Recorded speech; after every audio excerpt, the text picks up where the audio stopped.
Miss you, Baiman. Hello, Baba. Hello, Manu. আমি দেখাই নাপাওঁ সেইকাৰণে চৰাইবিলাকে দেখা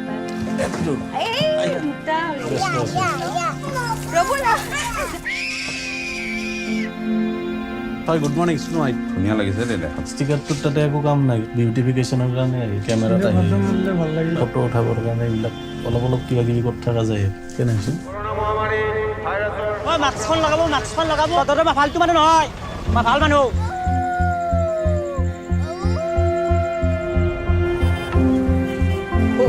বহুত মানুহ আছে কিছুমান জীৱন আৰু জীৱিকা মিলে কি লকডাউন দুনিয়াৰ মানুহ এটা বাহিৰত মানুহ আহি পেলাই কাম কৰি আছে তই আহিব নোৱাৰা প্ৰথমবাৰ খেলিয়ে দেখা নাই আমি চেম্পিয়ন হৈছোঁ গোটেইবিলাকে আছোঁ এইটো টিমত দেখিছা নাই কথাটো কিয় বাৰে বাৰে কৈ আছে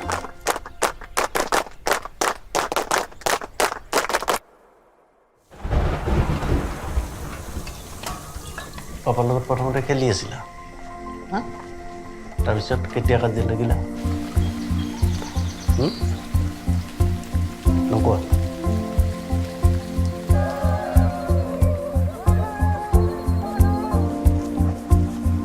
মানে বহুত ভাল মানুহ হয় কিন্তু বহুত ভাল হাজবেণ্ড নহয়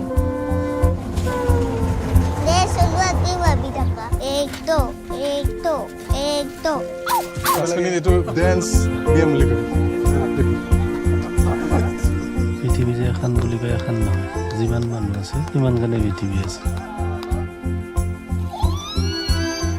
এনেকুৱা চিটুৱেশ্যনত আমি পাছ কৰাটোৱে বহুত ডাঙৰ কথা মিছাৰ ফোনে নুঠায় मारा मारा आपको दिया कि नहीं दिया मैं दिया है आपको आप पैसा क्यों नहीं दे रहे লৈ আহা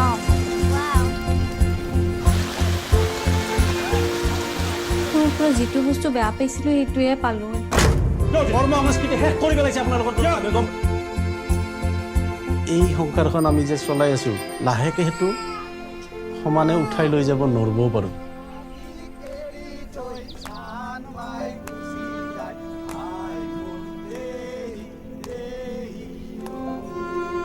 দেখিব খাবানে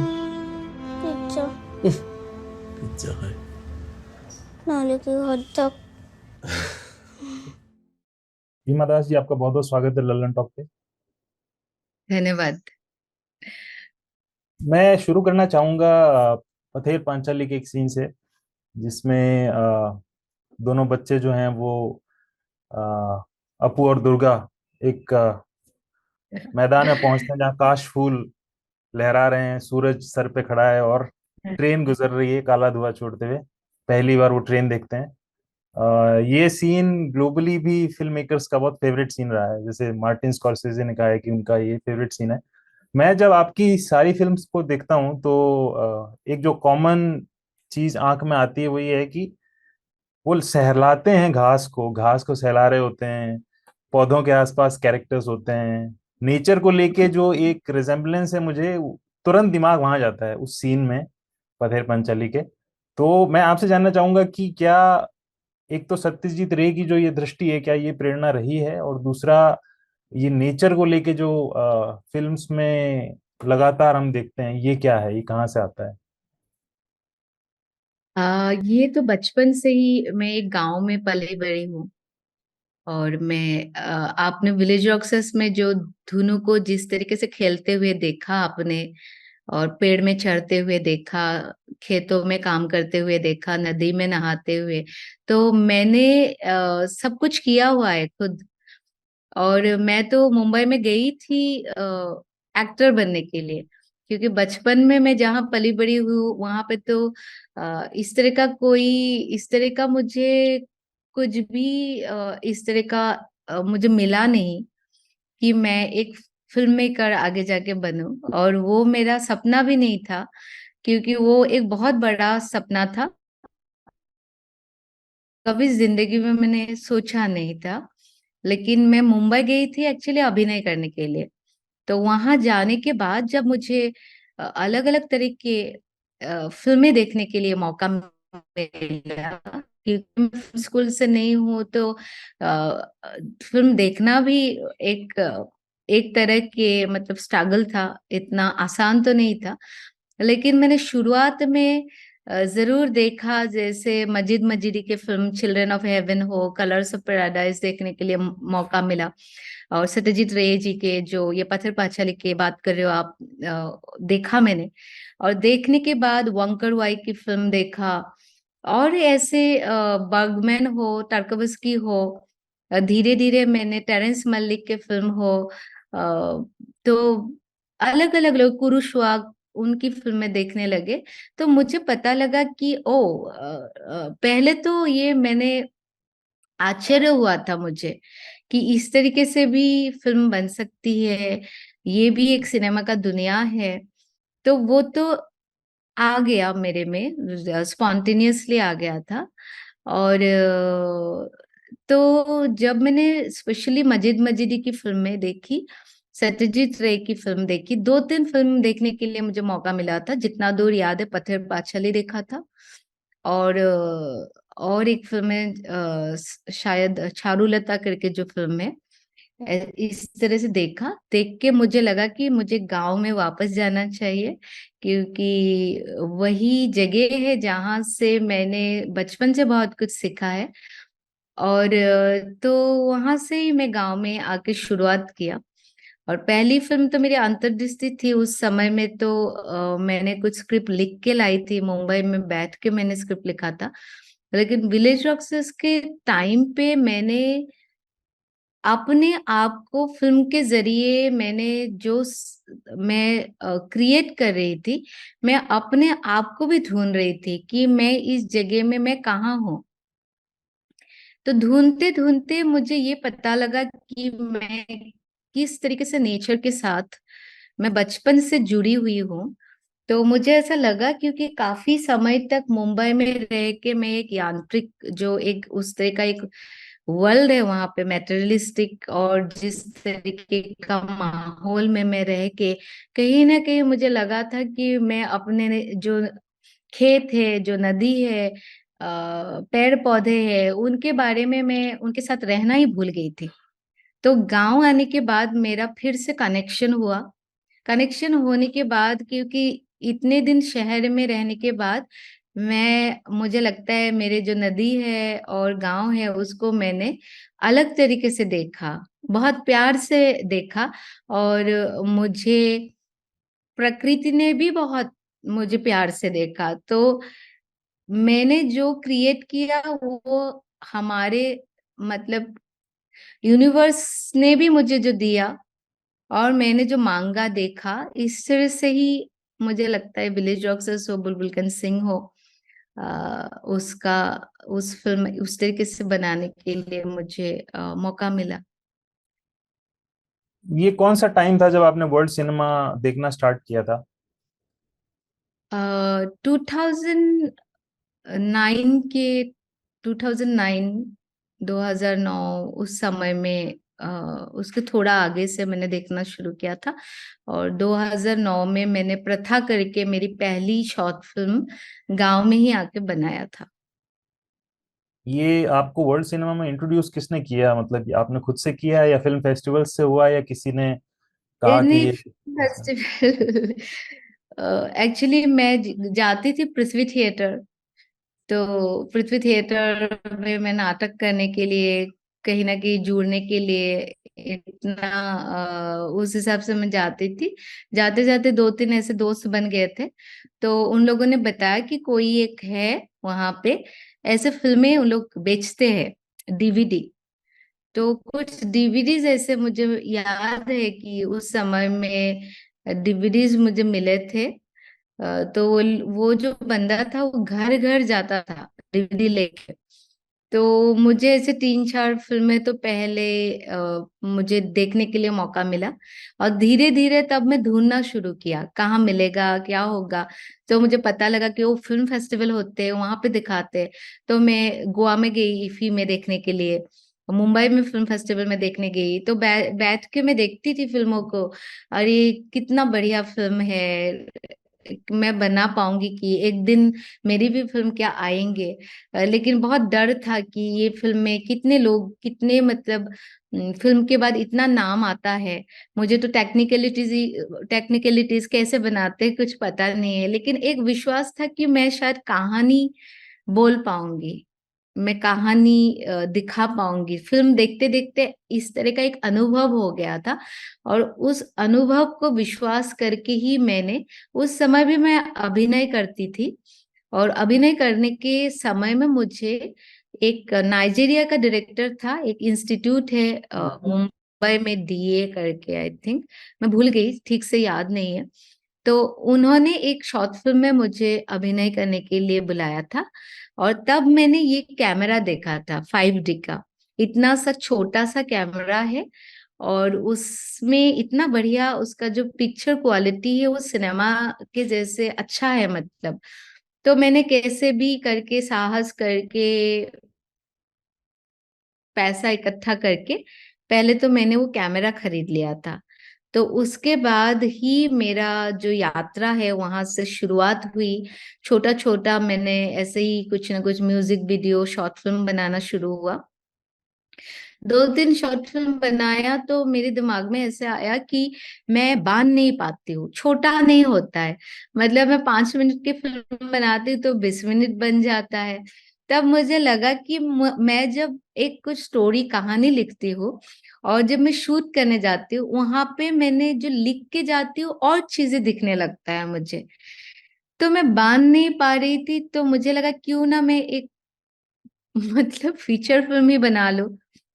तो ऐसे ही दिमाग में आया, और एक शॉर्ट फिल्म करने के लिए मैं देहरादून गई हुई थी। वहां पे रत्नजीत रॉय करके वो आए हुए थे वहां पे सिनेमेटोग्राफी करने के लिए। तो मैंने 2-3 शॉर्ट फिल्म बना के रखा हुआ था, एक फिल्म उनको मैंने दिखाया। तो उन्होंने बोला कि आप कुछ भी करोगे ना, मैं आऊंगा करके। तो जब मैंने ये कहानी लिखी पहली फिल्म के लिए, तो मैंने उनको बोला मैं ऐसे ऐसे शूट करने वाली हूँ असम में, आप आओगे क्या? तो वो आए, क्योंकि उस समय में मुझे, मेरे ऊपर भरोसा नहीं था कि मैं खुद सिनेमेटोग्राफी करूंगी, क्योंकि मुझे कोई आइडिया नहीं था। और वो लोग 24 डेज, इतने दिन हमने शूट किया। और उस फिल्म होने के बाद मुझे लगा कि मैं जो जो करना चाहती थी वो तो मैं कर ही नहीं पाई, बहुत कुछ रह गया। और एक दिन आया, हमारे यहाँ पे एक बिहू का फंक्शन हो रहा था। तो ये छोटे बच्चे जो थे, छोटे लड़कों, लड़के, वो लोग ये थर्मोकोल के गिटार, ड्रम सेट सब बना के उन लोग परफॉर्म कर रहे थे। उनको जब देखा मुझे बहुत साहस मिला, क्योंकि उस समय में मैं बहुत परेशान थी। एक फिल्म बना दिया कैसे भी करके, घर पे भी पैसा मांगे, कुछ ना कुछ वीडियो, वेडिंग वीडियो करती थी मैं, कॉर्पोरेट वीडियो, म्यूजिक वीडियो करके मैं पैसा इकट्ठा कर रही थी। तो मैंने तो पहली फिल्म में लगा दिया, तो अब क्या करूं मैं? तो उस समय में ये बच्चे को जैसे मैंने देखा, ये लोग दिन हाजिरा करने वाले माँ बाप के बच्चे हैं। तो मैंने देखा उन लोगों ने स्टेज में इतना मतलब इंजॉय किया, जबकि उनको पता है कि वो लोग रियल इंस्ट्रूमेंट नहीं खरीद सकते। तो मुझे लगा मैं क्यों नहीं कर सकती, मेरे हाथ में तो एक कैमरा है। तो मैंने साहस, मतलब इस तरह से मैंने साहस किया यूट्यूब में, और फिर ज्यादा से ज्यादा मैं सिनेमा देखना शुरू किया, कैसे ले रहा है ये शॉट, कैसे हो सकता है। 2-3 लोगों को पूछा, तो मैं हाथ में कैमरा लेके तब ऐसे ही मैंने एक्चुअली शुरुआत किया। और 3 साल तक ये बच्चे लोग जो थे, उन लोगों ने मेरे ऊपर विश्वास किया। कभी कभी उनके माँ बाप भी विश्वास, उनको लगता था, गांव में बोलते थे ये लड़की पागल हो गई है, हमारे बच्चों को भी पागल कर रही है। लेकिन पता नहीं कहाँ से इतना हिम्मत मिल गई थी। 3 साल में जुड़ी रही, मैं लगी रही। और उसके बाद विलेज रॉकस्टर्स तैयार हुई। और आप लोग जानते हैं कि विलेज रॉकस्टर्स, मैंने जो सोचा था उससे एक एक मतलब मुझे अभी एक वो लगता है, फोक स्टोरी जैसा लगता है मेरी कहानी की, जिस तरीके से मैंने सोचा था। उसके बाद स्पेशली जब नेशनल अवार्ड इंडिया के बेस्ट फिल्म मिला, तो वो समय था, उससे शुरू होके टोरंटो में जाना और बहुत सारे फिल्म फेस्टिवल, उसके बाद ऑस्कर में जाना, तो एक फेरी टेल के जैसा बन गए। तो इसके लिए सब लोगों के मतलब आभारी ही है। मुझे ऐसा लगता है कुछ कर्म था, ईश्वर ने बहुत उस समय में मदद किया और हर हर लोगों ने उस समय से प्यार से सपोर्ट किया। तो यही कहानी है। आपकी फिल्म ऑस्कर के लिए भी भेजी गई थी, यही फिल्म जो और जो फिल्म जीती थी उस साल, फैंटास्टिक वुमन, चिली की फिल्म थी जो जीती थी। अगर आपको याद हो तो जीतने से कुछ महीने पहले मामी में आपके साथ ही प्रीमियर हुई थी वो फिल्म भी। और हम्म। तो ये भी था। विलेज रॉकस्टार का तो शायद आप सेकंड पार्ट भी बना चुकी हैं, बना रही हैं। हाँ जी। जी। मुझे आप बना रही हूँ क्योंकि मुझे लगा कि उसका सीक्वल बन सकता था। उसको बाद में लास्ट जो सीन है विलेज ऑक्सेस में, वो रियल गिटार एक माँ लेके आती है, मुझे लगता है कि गिटार हाथ में आ गई है धुनु का, तो उनकी आगे की जर्नी कैसी होगी, तो उसी से शुरुआत हुई। तो इसके लिए अभी बन रहा है, तो उम्मीद है कि हम लोगों ने जिस तरीके से सोचा है उस तरह का रिस्पांस मिले।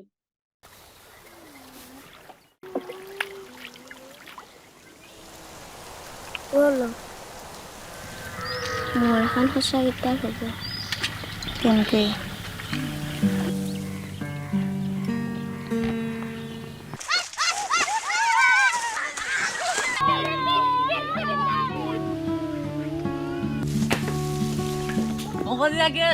ক'ত গেছিলি তই?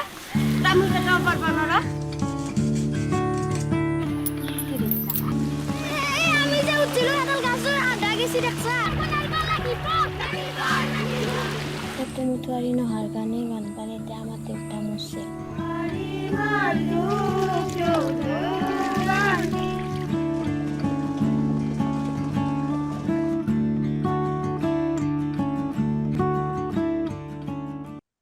विलेज रॉकस्टार्स को जब मैं देख रहा था तो उसका नाम बार बार मुझे मेरे दिमाग में इंटरप्रेट ऐसे हो रहा था जैसे आप कह रही हो कि मेरे लिए शहर की कहानी इंपॉर्टेंट नहीं है, मेरे लिए गांव की इंपॉर्टेंट है, इसके कैरेक्टर मेरे लिए इंपॉर्टेंट है। एक सेंस में मुझे कहीं दिमाग में ये लाइन भी आई कि आप जैसे गांव की गुडविल एम्बेसडर जो होती हैं वैसी आप हैं या होना चाहती हैं। सारी फिल्म्स में गांव को लेके एक उसकी जो इमेज बनी हुई है लोगों के दिमाग में, उसको एक ग्रेस देना और उनकी कहानियों को इम्पोर्टेंस देना, इक्वल लाके खड़ा करना, कि जो शहरों की आप कहानियां चुनते हैं उसके इक्वल उसको लाके खड़ा कर देना, और इस तरीके से लाके खड़ा करना कि देखने वाला एंगेज्ड हो जाए उसको देखते हुए। जैसे टोराज हस्बैंड को जब हम देखते हैं तो उसमें एक डॉक्यूमेंट्री नुमा फील आता है। डॉक्यूमेंट्रीज ऐसी आज है जब कोई देखना नहीं चाहता है, बहुत सारे जो हमारे मेन स्ट्रीम के दर्शक हैं वो डॉक्यूमेंट्री देखते हैं तो उनको लगता है यार मजा नहीं आ रहा, लेकिन टोराज हस्बैंड जैसे जैसे आप उसके साथ बैठे रहते हो वो आपकी मिथ को तोड़ती है, आप इंगेज्ड होते हो और इवेंचुअली आप उस फॉर्मेट को भूल जाते हो कि उसका फॉर्म कैसा है, उसकी विजुअल लैंग्वेज क्या है, आप उस कहानी के साथ स्टक हो जाते हो। यही उसकी जीत होती है। और जब वो खत्म होती है तब तो और चाहते हो आप कि थोड़ी देर और देखूं मैं और क्या होता है उसके आगे। तो क्या ये सही है कि विलेजेस को लेके आपके अंदर जो एक ये है उसका एम्बेसडर आप जो हैं, ये कहाँ से आती है और क्या ऐसा सच में ऐसा है?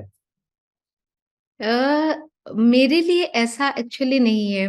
मेरे लिए, मैं गांव में पले बड़ी हूँ, उसके बाद जाके मैंने शहर में गुवाहाटी में पढ़ाई किया, जा जाके मैं मुंबई गई। तो मेरे लिए मेरे जो भारत है, यहाँ के जो लोग हैं, कभी कभी हम लोग उनको एक ऑर्डिनरी लोग है करके देखते हैं। अभी जैसे टूराज हस्बैंड है, वहां पे भी ऐसे बहुत सारे लोग हैं जो हमें लगता है कि ये लोग ऑर्डिनरी है, उस तरह से उनको ट्रीट करते हैं, चाहे वो रेस्टोरेंट में काम कर रहा है या तो कोई भी काम कर रहा है। तो उनका एक जो डिग्निटी ऑफ लेबर है, जो रिस्पेक्ट उनको मिलना चाहिए, मुझे लगता है वो, क्योंकि मैं अपनी फिल्मों को लेके जब विदेश में बहुत सारी जगह पे घूमती हूँ, वहां पे एक कैब ड्राइवर हो या कोई भी हो, एक दुकान में जो काम करते हैं, उनका एक अलग तरह की इज्जत है। जो चीजें यहाँ पे हमें कम दिखाई देती है, इसके लिए बहुत सारे तादाद में लोग गांव से शहर जाते, क्योंकि यहाँ पे उनको लाज आती है, शर्म आती है, उनको लगता है कि मैं जो यहाँ पे काम कर रही हूँ वो उतना वो सम्मान उनको नहीं दे रहा है, इसके लिए वो लोग शहर में जाते हैं भाग के। उनको लगता है वहां दूर, उनको लगेगा नहीं, उनको लगेगा मैं बॉम्बे में काम कर रहा हूँ। तो इस तरह का चीजें हैं, तो मेरे लिए ये लोग हीरो है। तो गांव है कि शहर है, ऐसा कुछ नहीं है, जहाँ पे भी मौका मिलेगा मैं काम करूंगी। मुंबई में भी मुझे लगता है बहुत सारी इस तरह की कहानी है, लोग है जिसके बारे में अभी भी ठीक से बताया नहीं गया। तो मेरा ऐसा कुछ नहीं है, मैं कल दिल्ली भी जा सकती हूँ, मैं बनारस गई थी, तो वहां का भी एक अलग तरह का अनुभव हुआ। अभी एक डॉक्यूमेंट्री बनाया उदयपुर में मैंने, म्यूजियम के ऊपर, म्यूजियम के जो लोग हैं वहां पे जो काम करते हैं उनके ऊपर ये डॉक्यूमेंट्री था, ब्रिक्स कंट्री का। तो इंडिया का जो फिल्म है मैं किया था, तो वहां पे भी मुझे अच्छा रिस्पांस और वही अनुभव हुआ। तो मेरा ऐसा कोई लिमिटेशन नहीं है, लेकिन मेरे लिए खुशी की बात है जैसे अभी जो लास्ट ईयर जो सितंबर में टोरास हस्बैंड टोरंटो में, टोरंटो फिल्म फेस्टिवल में प्रीमियर हुई थी, उसके बाद एक साल के बाद अभी थिएटर में आई है, आसाम में चल रही है अभी। और 29 सितंबर से दिल्ली, मुंबई, हैदराबाद, बेंगलोर, चेन्नई, इस तरह के जो मेट्रो सिटीज है वहां पे आएगी फिल्म। और यहाँ पे जब आसाम में आई, मेरे लिए बड़ी खुशी की बात है। लोग मुझे पूछते रहते हैं, आजकल तो इतने बड़े बड़े फिल्में आती है, ब्लॉकबस्टर फिल्में हैं, आपकी फिल्म देखेंगे क्या, या किस तरह का चैलेंजेस है। लेकिन मैंने देखा है कि लोग हैं जो समझते हैं इस फिल्म को, और बहुत बढ़िया रिस्पांस मिल रहा है। जिस तरीके से मैंने सोचा था उससे काफी अच्छा रिस्पांस मिल रहा है। सिर्फ एक ही बात है कि हम एक सोसाइटी के हिसाब से क्या सोच रहे हैं।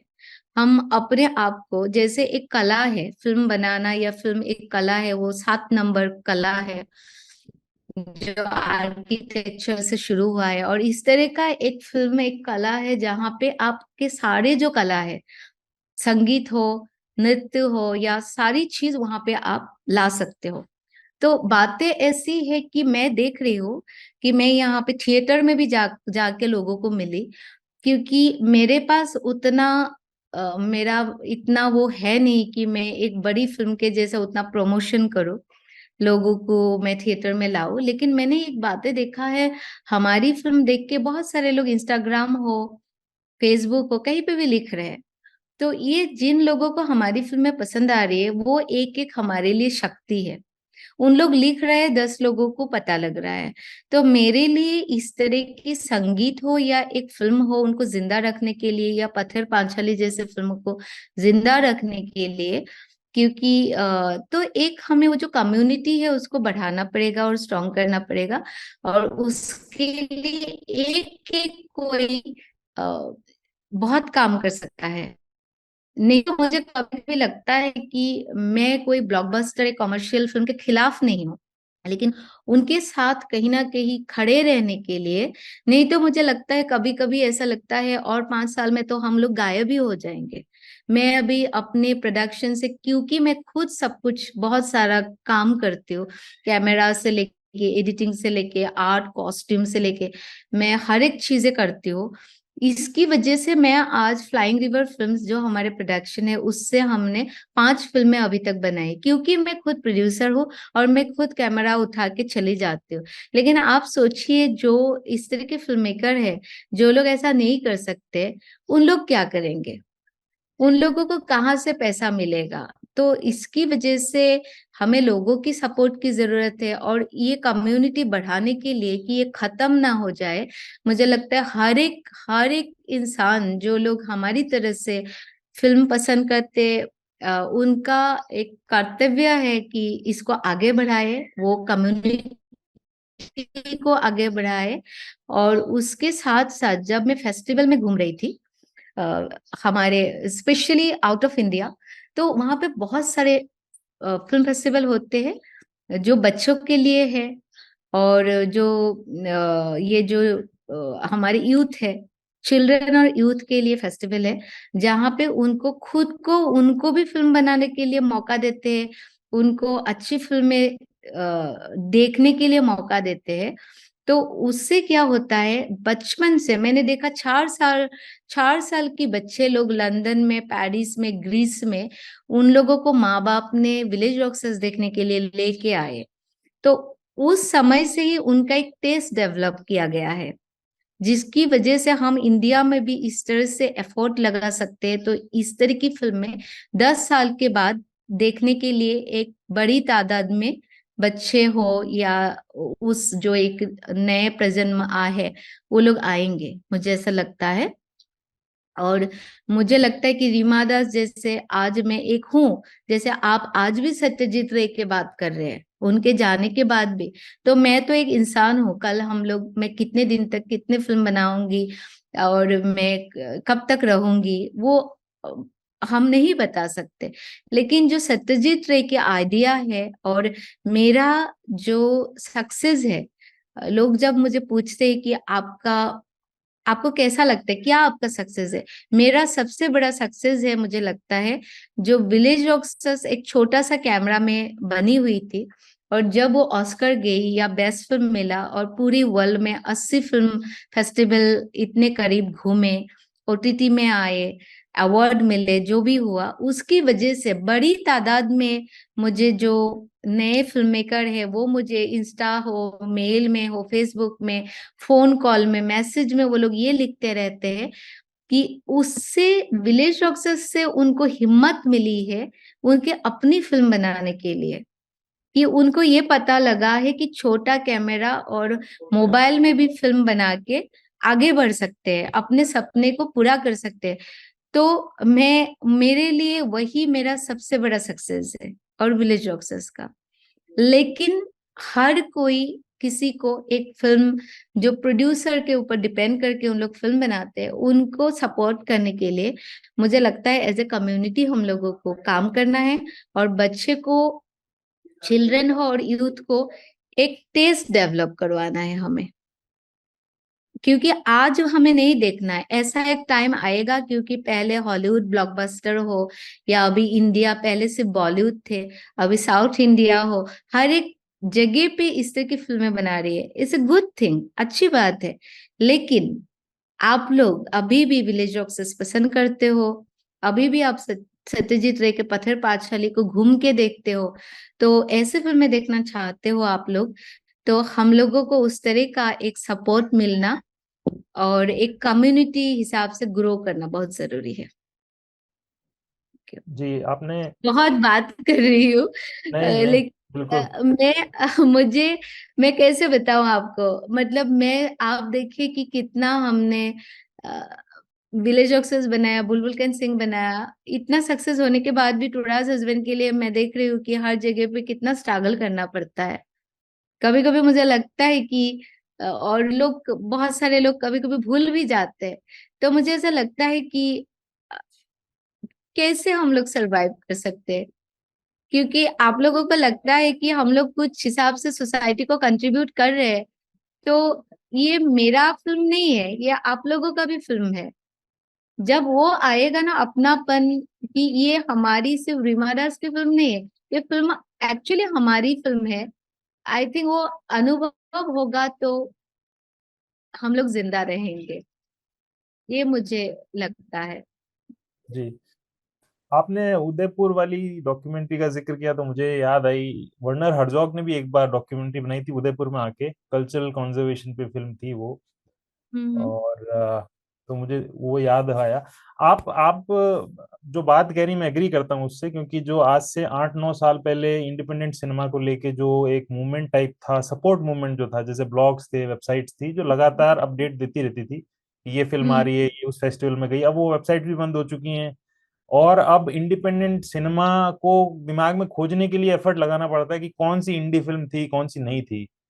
तो पूरा मूवमेंट एक तरीके से वो डाइल्यूट हो गया। फिर ओटीटी आने की वजह से ये एक मन में भ्रम पैदा हुआ है, ये एक बात लोगों के मन में है कि अब तो जो जिनको इंडी फिल्म्स बोलते हैं वो ओटीटी ले रहे हैं और ओटीटी शो कर रहे हैं। तो मुझे बहुत ज्यादा सत्य इसमें लगता नहीं है। आपका क्या मानना है इस पे? क्या ओटीटी पे जो फिल्म हम देख रहे हैं सारे लैंग्वेजेस की, क्या वो रिप्रेजेंट करती है ट्रू इंडी फिल्म्स को?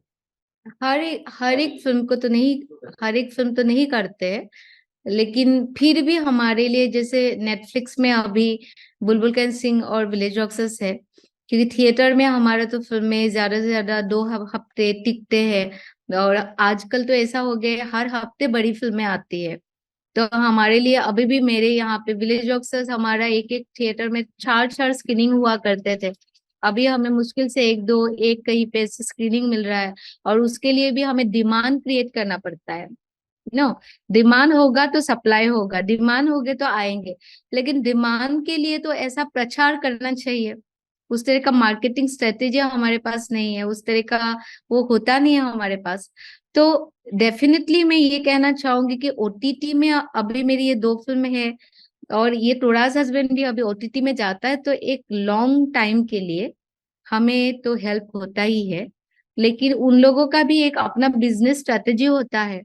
तो कंज्यूमर कैसे है, तो ओटीटी कोई एक अमेरिका में बैठ के एक कंपनी खोल के रखा हुआ है, उनके लिए उनको जब पता लगेगा, जैसे एक मूवी.com है, मूवी.com में हो सकता है इंडिया का सब्सक्राइबर बहुत कम है, लेकिन वहां पे बड़ी अच्छी अच्छी फिल्में दिखाई जाते हैं।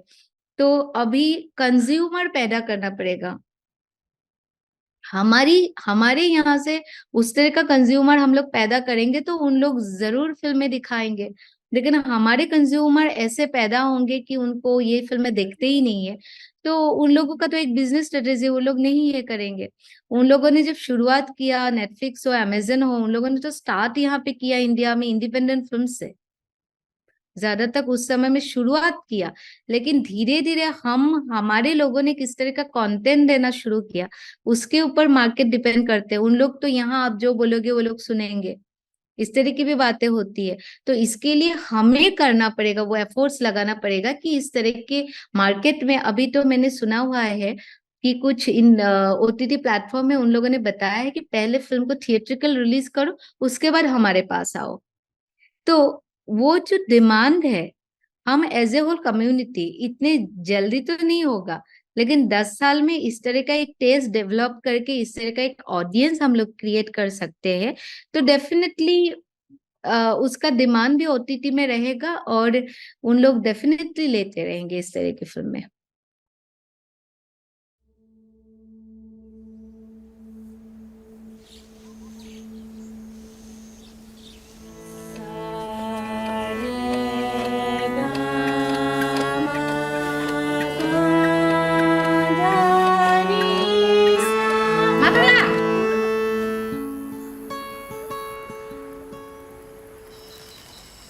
क्या बुलबुली बत्ती आई? हाँ। तो इस फिल्म से क्या मिली आई?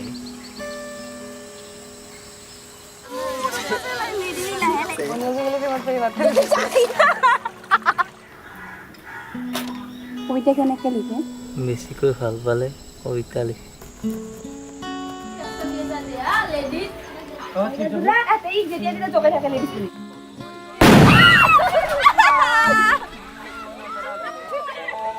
গৃহে গধূলি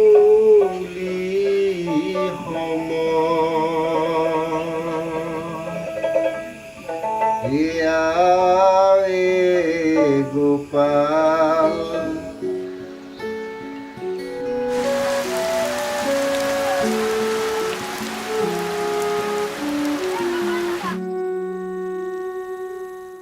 आपकी जो फिल्म है बुलबुल कैन सिंग, उसमें एक बुलबुल को एक महिला बोलती है कि if you listen to people your life will be ruined, मतलब जो लोग कहते हैं वही सुनते रहोगे। तो आपने जो कहा कि जब आप पहली फिल्म बना रहे थे तो लोग कहते थे ये क्या पागल हो गई है, बच्चों को क्या ऐसा वैसा। तो मैं ये जानना चाह रहा हूँ कि ऐसी कम्युनिटी या लोकल्स में जहाँ लोग नहीं समझ रहे कि आप क्या करना चाह रहे हो, आपका ड्रीम क्या है, और वो आपको डिस्करेज करते हैं डायरेक्टली इनडायरेक्टली, तो फिर उनको नहीं सुनना, ये आर्ट है, ये ताकत है, ये कहाँ से आती है और आपने कैसे उसको सस्टेन किया? मुझे लगता है वो अपने अंदर जो एक विश्वास होता है उससे आता है। आपको ये एक्चुअली बहुत छोटी सी बात है कभी कभी मुझे लगता है, क्योंकि मैंने देखा है हमारे यहाँ पे घर पे हम एक जॉइंट फैमिली है, रहते हैं, तो हम बच्चों को देखते हैं कि कोई भी कुछ भी किया तो अरे बंदर आ रहे हैं, तो हम एक्चुअली डराने लग जाते हैं। अरे वहां मत जाओ, यहाँ मत जाओ, ये मत खाओ, ये हो जाएगा। है ना, इस तरह के एक बचपन से ही आपके अंदर पैदा कर देते हैं डर। और सबसे बड़ी बात होती है वो डर से निकलना।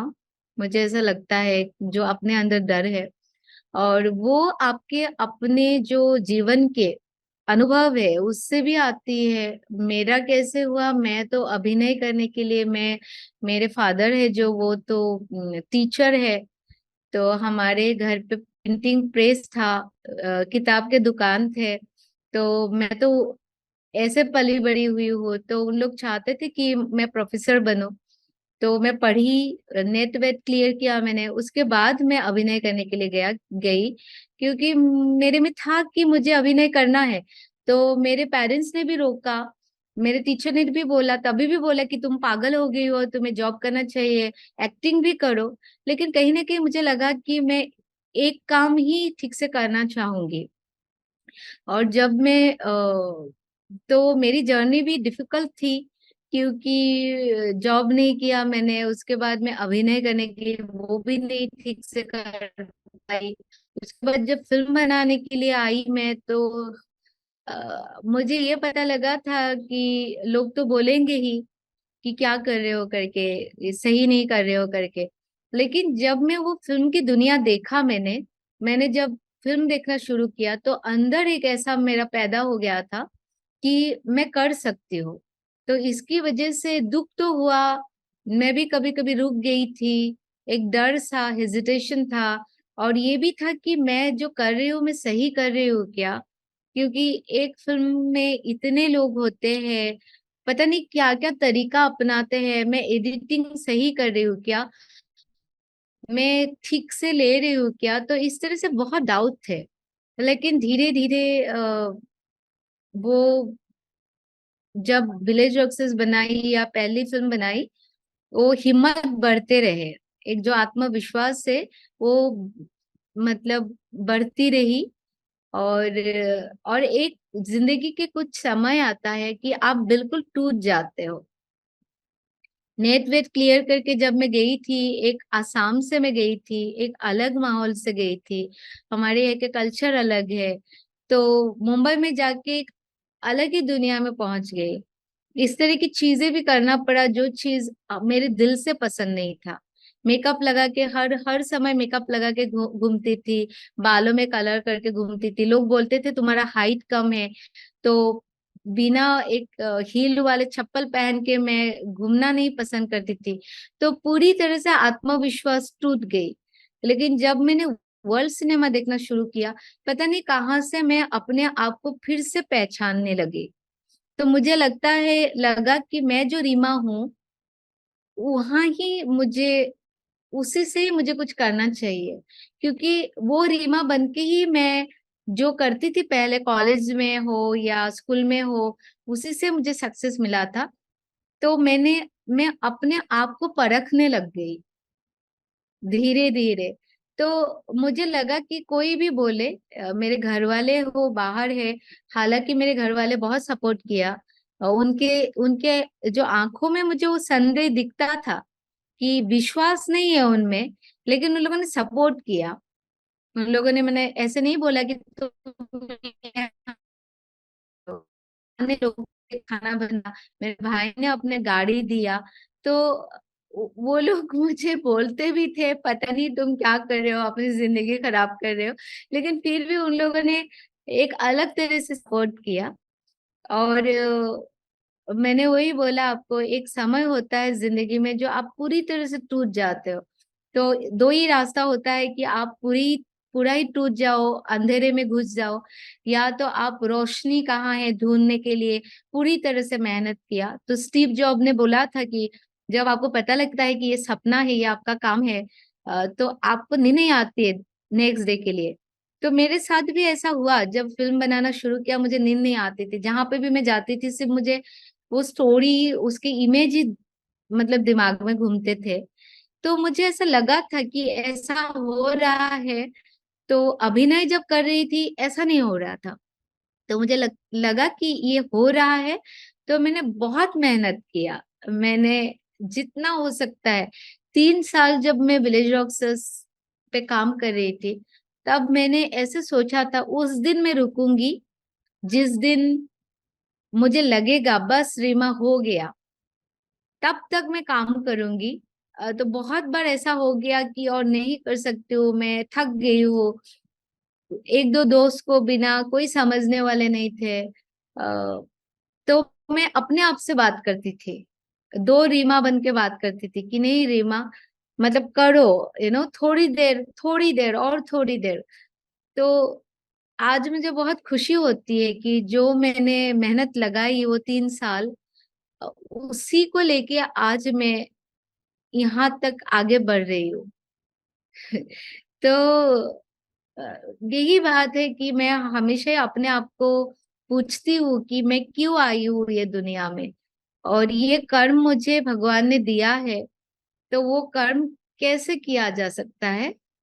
तो मुझे लगता है कि हर एक के अंदर वो रहता है, सिर्फ उनको जागना होता है, उठ के खड़ा होना होता है। जैसे विवेकानंद ने बोला है कि कहीं पे बोला है कि we are a kind of, for long time centuries we are weeping countries, रोते रहते हैं कभी कभी कि ये नहीं हुआ, ये नहीं कर पाए, ये बुरा होगा। तो उन्होंने बोला है कि स्टैंड अप। उस समय में ही उन्होंने बोल बोल के गया है कि स्टैंड अप। यहाँ से वहां रास्ते तक जाने के लिए पहला काम ये होता है कि मैं ये चेयर से उठूं, खड़ा मतलब खड़ी हो जाऊं। तो मुझे लगता है कि टैलेंट तो भर भर के है। जैसे आपने बताया कि उदयपुर में हो, या मैं बॉम्बे में मैंने क्रिकेट को लेके, बच्चों को लेके डॉक्यूमेंट्री किया। तो मैं इंडिया के कहीं पे भी जगह गई, ये हमारे आसाम के एक गांव नहीं है, कहीं पे भी गई तो टैलेंट तो भर भर के है, और लोग इतने प्यारे हैं, वो लोग कुछ करना चाहते हैं, लेकिन थोड़ा सा और आगे बढ़ने के लिए थोड़ा सा और हिम्मत करना पड़ता है, मुझे लगता है। तो जो भी फिल्म बना रहे हैं अभी, मैं उनको यही बना बोलना चाहती हूँ कि हम कर सकते हैं गांव से जाके। तो आज तो पूरा दुनिया, आपको ओटीटी प्लेटफॉर्म हो, गूगल में हो, हर चीज आपको मिल जाता है सीखने के लिए, देखने के लिए। तो उनके लिए मेरा, अपने दिल से मैं उनको विश करना चाहती हूँ कि उन लोग अपना सपना पूरा करें। आप आपने जब कहा ना कि वो पल आता है जब आदमी टूट जाता है या एकदम डार्कनेस से घिर जाता है, आपको उस मोमेंट पे कोई सर्टेन मूवीज या बुक्स या कोई ऐसी वन लाइनर्स थे जिन्होंने हेल्प किया कि चलाए रखा, आपको रुकने नहीं दिया? अम, उस समय में सीक्रेट करके एक बुक पढ़ा था। उस समय में काफी सर्च में थी, वो लोग बहुत बात कर रहे थे, तो वो उस किताब को मैंने पढ़ा। और पढ़ के उन्होंने बोला कि, जैसे उन्होंने बोला है कि आप जब कुछ चाहते हो तो पूरी दुनिया, कायनात, वो उस चीज में कामयाब होने के लिए जुड़ जाते हैं आपके साथ। तो मैं जब पढ़ी उस समय में मेरा पर्सनल प्रोफेशनल लाइफ में मैं बहुत बड़ी, मतलब एक वो थे, मतलब चैलेंजिंग टाइम था मेरे लिए। और मैं बहुत बहुत बुरी तरीके से डिप्रेशन में भी थी, और मुझे समझ में नहीं आ रहा था मैं क्या करूं, हर हर साइड से मैं टूटी हुई थी। लेकिन वो किताब मैंने पढ़ा, तो मैंने उसको विश्वास कर लिया। जैसे बोलते हैं हम लोग कि विश्वास में ही भगवान होते हैं, विश्वास से ही ये कायनात, ये दुनिया मतलब चल रही है। तो मैंने वो सीक्रेट करके बुक में जो वो बातों को बोला कि हर चीज पॉजिटिवली लो। पहले तो मैंने घर का जो भी है चीजों का वातावरण है उसको पॉजिटिव करने के लिए सकारात्मक तरीके से उस तरह से सजाया जो चीजें मुझे पसंद है। तो वहां से शुरुआत हुई।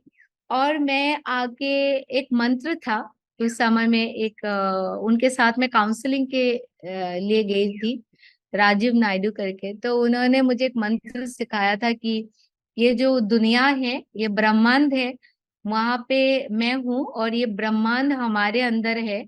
तो हम मिलके कुछ करने के लिए, I am in this universe and this universe is within me. I and this universe we work together for our progress and growth. तो मैं डिप्रेशन होके, यहाँ पे हमारे एक कैसे गांव का घर है, पीछे गार्डन है, तो मैं अकेले अकेले जाके कभी कभी रोती थी, कभी कभी मेरे में जब विश्वास नहीं आता था, मैं अकेले अकेले ये बोलती थी। और मैं फिर जब विलेज ऑक्सर्स बनाने लग गई, उस समय में हम लोग बच्चे को भी मैंने ये सिखाया।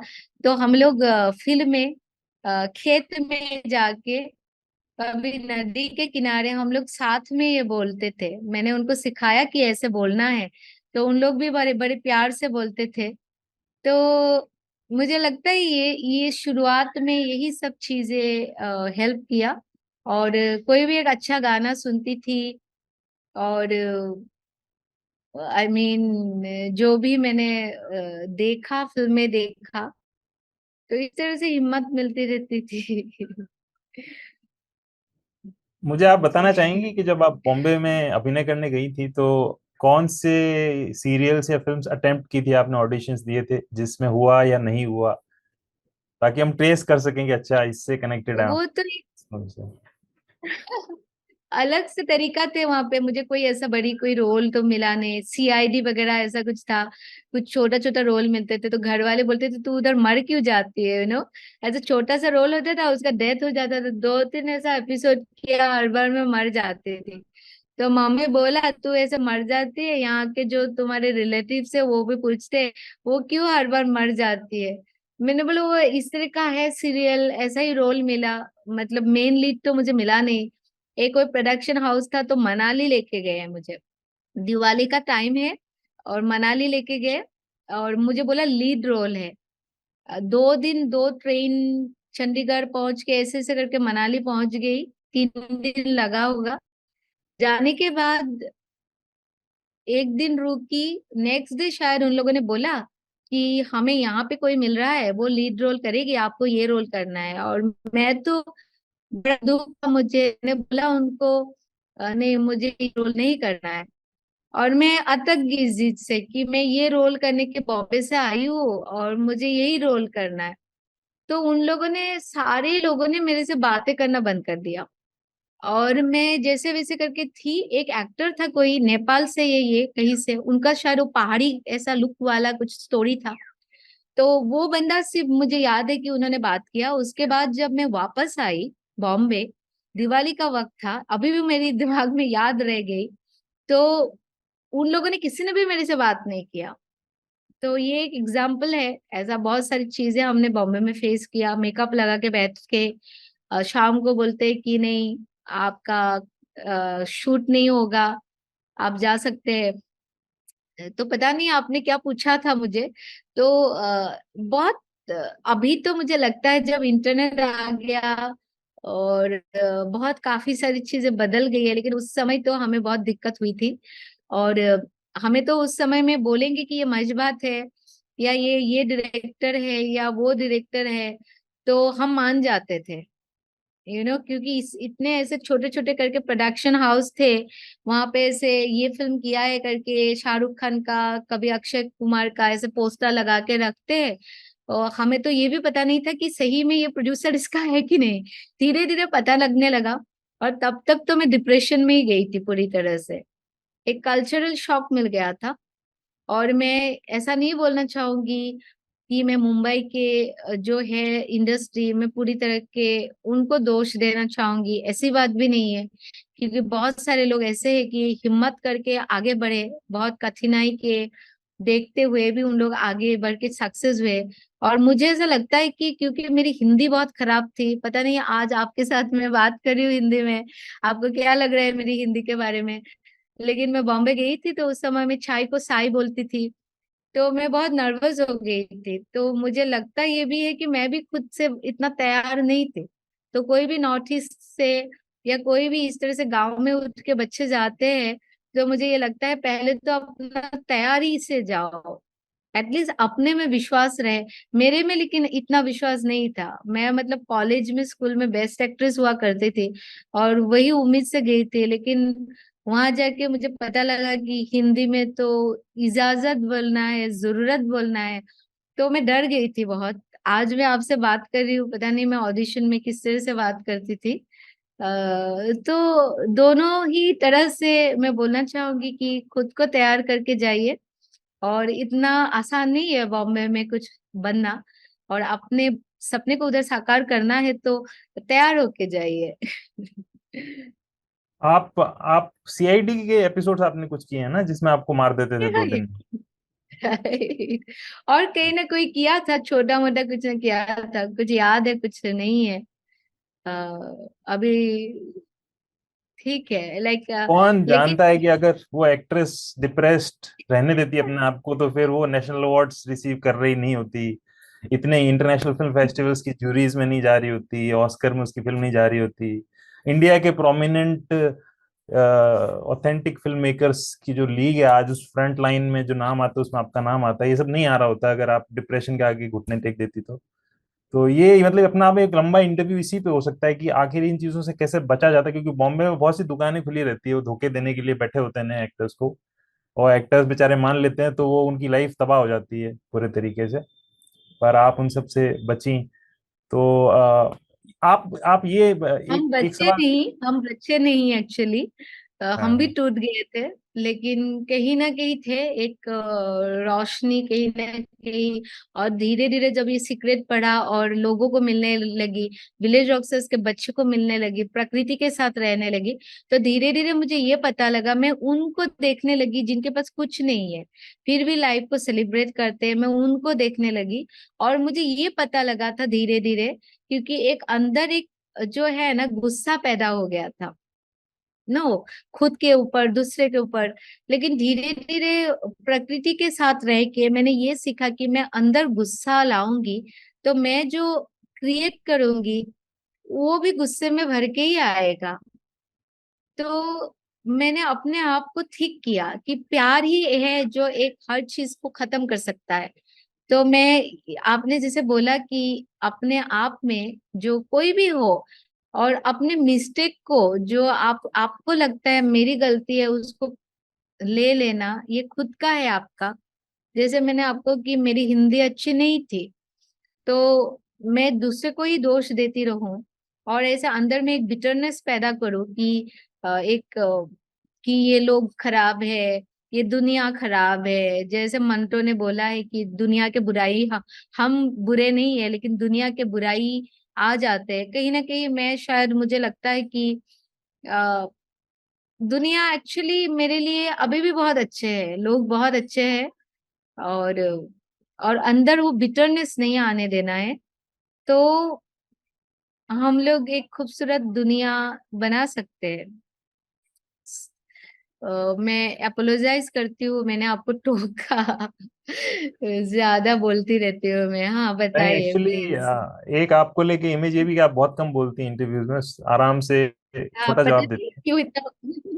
नहीं लेकिन अच्छा है, बहुत आज अच्छा क्या होता है, आज थोड़ी दिन से मैं काफी इंटरव्यू दे रही हूँ यहाँ पे, टूराज हस्बैंड रिलीज हुआ है, तो उसके बाद मुझे ऐसा लगता है कि हमारे दिल में जो बातें हैं कभी कभी बोल देना चाहिए। और पहले कैसा होता था, हेजिटेशन, ज्यादा तक इंग्लिश में इंटरव्यू देना होता है, हिंदी में देना है, तो पहले एक हेजिटेशन भी है। और ऐसा भी नहीं है कि मैं मेरी अपनी जिंदगी में ज्यादा बोलती हूँ, ऐसा नहीं है, ऐसे मैं कम ही बोलती हूँ। लेकिन कभी कभी निकल के आ जाता है।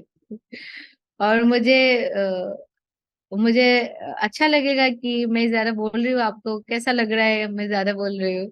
आपको नहीं ठीक लग अच्छा रहा है? लग अच्छा मैं बोल रही बिल्कुल ठीक लग रहा है। हूँ। ये बनाए रखिए आप इसको। मैं ये जानना चाहता हूँ, टोराज हस्बैंड में ऑटोबायोग्राफिकल बायोग्राफिकल एलिमेंट्स क्या हैं आपकी लाइफ के? मतलब बहुत कुछ है जो आसपास आपने ऑब्जर्व किया है, उस समय कोविड चल रहा था, उस समय कि आपने लोगों को देखा, आसपास सोसाइटी देखा, लेकिन मेरा इंटरेस्ट ये है कि आपकी, क्योंकि उसमें मैंने बहुत सारे ऐसे बारीक बारीक चीजें देखी जो आमतौर पे कोई इमेजिन करके नहीं लिख सकता है। वो घर में समझ। हुआ है, जैसे जैसे बर्तन में साबुन लगी रह गई, ये मेरे घर में भी बहुत बार हो जाता है। तो मैं हैरान हुआ कि इतनी सारी फिल्में दुनिया में बनी लेकिन ये चीजें उन फिल्म्स में नहीं है, इस फिल्म के अंदर है। जैसे हस्बैंड और वाइफ का जो रिलेशन है, ड्रिंक को लेके जो बात होती है, ये बहुत बेसिक सी चीज है, अब फिल्मों ने दिखानी छोड़ दी। और ऐसी बहुत सारी, तो आपकी लाइफ के ऑटोबायोग्राफिकल चीजें क्या क्या उसमें, अगर आप बता सकें कुछ एक। ऑटोबायोग्राफिकल मेरा बर्तन वाले से ही शुरू करती हूँ। मैं 3 महीना लॉकडाउन में बॉम्बे में रह गई, तो वहां पे अटक गई मैं। उसके बाद मुझे घर में रोज जो झाड़ू लगाना था, बर्तन धोना था, तब मैंने रियलाइज किया कि ये कितना बड़ा काम है। जितना भी मैं कोशिश करूं मैं वो अच्छी तरीके से नहीं कर पा रही थी। बर्तन में जितना भी धो रही थी, कहीं ना कहीं कभी कभी लग जाता था, क्योंकि हमारी सोच, हमारा काम, हम एक अलग दुनिया में रहते हैं। तो मैं ऐसे भी एक अलग दुनिया में मेरा दिमाग घूमते रहते हैं। तो बर्तन धोने के समय में शायद कहीं मैं मेरा दिमाग कहीं और रहता था। तो उस समय में मैंने रियलाइज किया कि हमारे जो हाउस हेल्प है, हम जो ऐसा समझते हैं, एक शब्द हम यूज कर लेते हैं कि नौकर है, उन लोग सर्वेंट है। तो मुझे ये समझ में आया, मैं पहले से भी ऐसा नहीं है कि उस समय में ही मेरा उनके प्रति मेरा सम्मान है, ऐसा नहीं है, पहले से ही मेरा है। लेकिन उस समय में मैंने अनुभव किया कि उनकी काम कितना बड़ा है। वो लोग भी प्रोफेशनल्स ही है, ऐसा नहीं है कि वो एक सिंपली एक नौकर है। तो इसके लिए मेरे अपने अनुभव से उसको लाया इस फिल्म में। और बहुत सारी बातें हैं। जब मैं विलेज ऑक्सस किया था, बुलबुल कैन सियाद था, मेरे जो किरदार थे, तो उन लोग एक गांव से है और इस तरह के एक घर से है कि मेरा जो अपने कुछ सोच है तो उन पे मैं थोप नहीं सकती हूँ। मैं कुछ ऐसे बड़ी बड़ी डायलॉग्स, कुछ बड़ी बड़ी चीजें लाऊं और तो लगेगा नहीं कि फेक लगेगा, क्योंकि मेरा कैरेक्टर वहां से, वो किरदार वहां से आते हैं। लेकिन मुझे पहली बार टोरास हस्बैंड में मौका मिला कि मैं एक मैच्योर्ड, मैंने जो जिंदगी में सीखा देखा वो मैं इस फिल्म के जरिए बता सकती हूँ। मेरा जानवर हो, प्रकृति हो या कोई भी हो, मैं जब देखती हूँ रेस्टोरेंट में रिक्शा वाले के साथ में देखती हूँ कि इतनी आसानी से बदतमीजी कर लेते हैं उनके साथ। आपके बॉस के साथ कुछ कुछ हो गया होगा, बीवी के साथ हो गया होगा, उनसे कुछ बोल नहीं सकते हो, आके एक किसी के पास जाके आप अपना गुस्सा निकाल लेते हो। मैंने खुद आंखों से देखा है कि ऑटो ने जरा सा भी कुछ मिस्टेक कर दिया, गलती कर दिया, किस तरह से, अभी मेरे हालांकि बॉम्बे में ऐसा हुआ था, किस तरीके से उनको आके मेरे सामने ही थप्पड़ लगा दिया और इतना बुरी तरह से गालियां दे दिया। तो बहुत सारी ऐसी चीजें थी। शुरुआत में तो ये एक हस्बैंड वाइफ की कहानी थी। धीरे धीरे मैं जब बाहर निकली तो मुझे ये लगा कि एक तो ये जो कोविड का है, ये ग्लोबल एक पैंडेमिक है, ये एक हिस्ट्री बन जाएंगे। एक टाइम आएगा ये एक हिस्ट्री बन जाएंगे। अभी तो हम लोग थोड़ा सा कोविड नहीं देखना चाहते, लेकिन नए प्रजन्म है और अभी भी वर्ल्ड वार की कितने फिल्में हैं। मैं जब बाहर जाती तो अभी भी वर्ल्ड वार की फिल्में बन रही है। तो कोविड के भी एक होगा, तो ये एक फिल्म ही नहीं है, एक डॉक्यूमेंटेशन भी है। तो इस तरह से बातें यहाँ पे है। और जो लास्ट की उनकी रियलाइजेशन है, मेरी अपने, ये फिल्म मेरी सबसे बड़ी, मतलब बहुत चैलेंजिंग रहा। आपको बताने की जरूरत नहीं है कि कोविड के टाइम पे 1 महीने के बाद ही, शूटिंग के बाद, मैं मेरे पापा को, मेरे फादर को खोया अचानक से।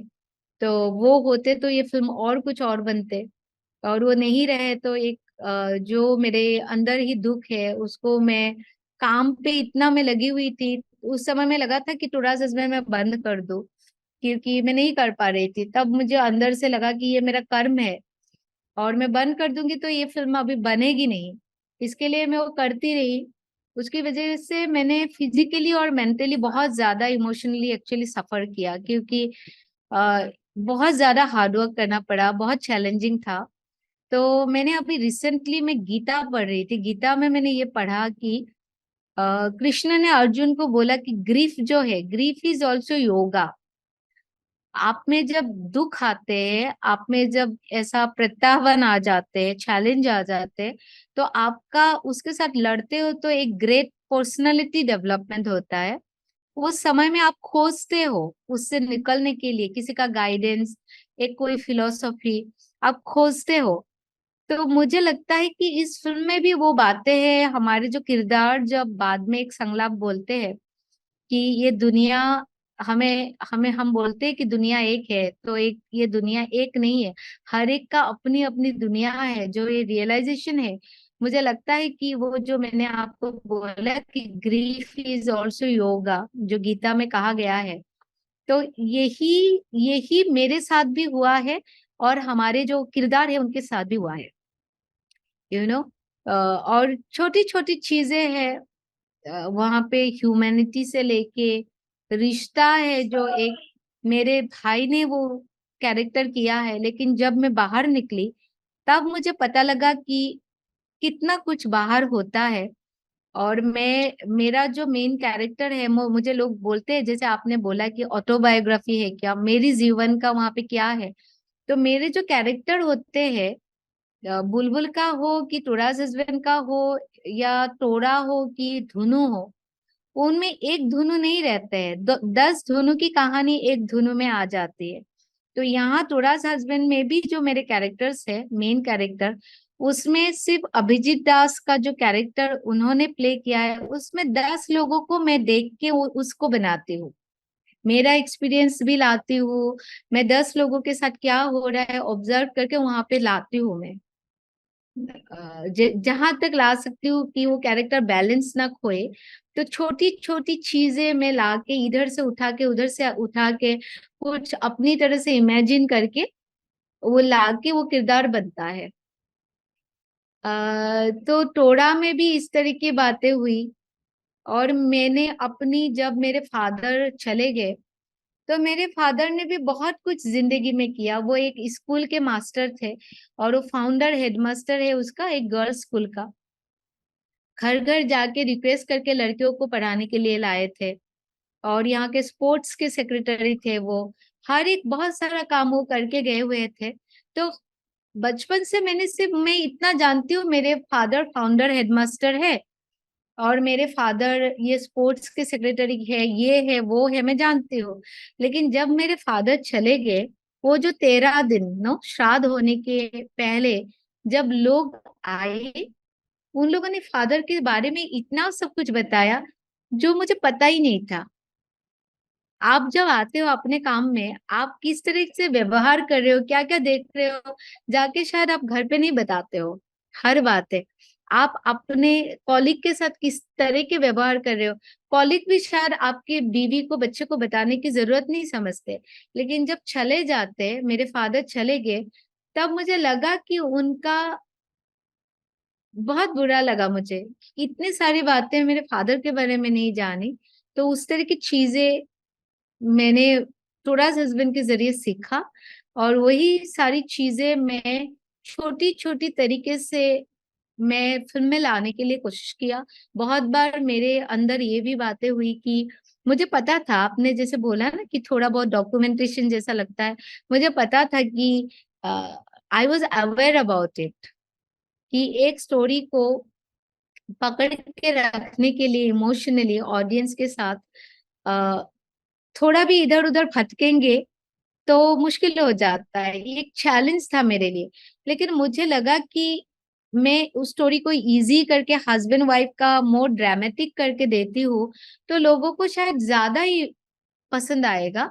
लेकिन मैं 10 साल के बाद घूम के देखूंगी तो मुझे लगेगा कि नहीं, मुझे जिस हिसाब से फिल्म बनाना था मैंने नहीं बनाया। क्योंकि ये सिर्फ उनके हस्बैंड वाइफ की कहानी नहीं है, और ऐसे बहुत सारे लोग हैं, लोगों की कहानी है टुरास हस्बैंड में। कुछ लोग तो, जैसे आप देखो जो मेन किरदार है, उन्होंने तो अपनी बातें गुस्से से बता दिया, प्यार से बता दिया, अपना कंप्लेंट्स बताते रहे। लेकिन ऐसे भी लोग टुरास हस्बैंड में है, किरदार है, इनका वॉइस तो लोगों को सुनाई ही नहीं देती है।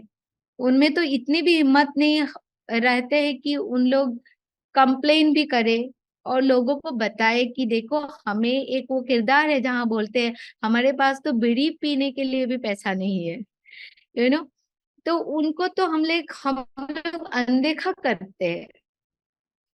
तो मुझे लगा कि वो कैरेक्टर, किसी किसी ने मुझे ये भी लिखा फिल्म देख के कि कुछ कैरेक्टर जो है वो जरूरत नहीं थी, लेकिन मुझे लगा कि नहीं, उन लोगों की बहुत बड़ी जरूरत है।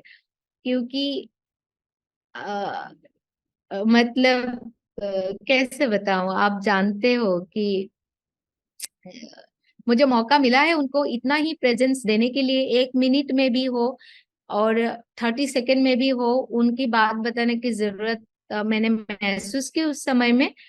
और मैं इसी हिसाब से सोच के उनको मैं फिल्म में रखा है। एक्चुअली क्या है कि जो आप जिन कैरेक्टर्स की बात कर रही है ना, असली जान वही है फिल्म की। बारीक बारीक से किरदार बीच में आते रहते हैं, छोटी छोटी बातें करते रहते हैं। एक सवाल मैं ये पूछना चाहूंगा कि जो main stream so called main stream directors अगर कहें, उनका रिस्पांस क्या रहा है इतने वर्षों में? उनके आपकी फिल्म उन्होंने देखी हो, आपसे मुलाकात की हो फिल्म फेस्ट में, तो उनका उनकी वार्मथ या उनका रिस्पांस कैसा रहता है? मान लीजिए करण जौहर है, अनुराग कश्यप है, और भी संजय बंसाली है, मैं सिर्फ एज्यूम कर रहा हूँ, कोई भी हो सकता है। उनका मेन स्ट्रीम डायरेक्टर्स का क्या रिस्पांस रहा आपकी फिल्म्स को लेके और इन जनरल भी? अच्छा है। हर जी एक को तो मैं मिली नहीं, हर एक को तो मिली नहीं, लेकिन जिन लोगों ने देखा है उनका रिस्पॉन्स अच्छा ही होता है। जी। ऐसे आ, मुझे भी ऐसा जी मतलब खराब रिस्पॉन्स तो मिला नहीं अभी तक। जिन लोग मतलब मिलते रहते हैं उन लोग तो अच्छा ही बोलते रहते हैं। कुछ एक आप नाम बताना चाहेंगी किस किस की आपको आज भी याद आती है बात, या उसने तारीफ की हो या फिल्म को लेके कुछ बोला हो? अ, मैं बताना चाहूंगी वसन बाला से लेके अनुराग कश्यप हो, देन अमित मसरकर हो, पैन नलिन हो, और बहुत सारे ऐसे डायरेक्टर हैं। तो उन लोग अच्छे ही बोलते रहते हैं मतलब ऐसा कुछ ये हुआ नहीं, जी। You know. एक सवाल ये और है कि उन लोग ही नहीं और जी हम्म, जी जी, कंटिन्यू करिए।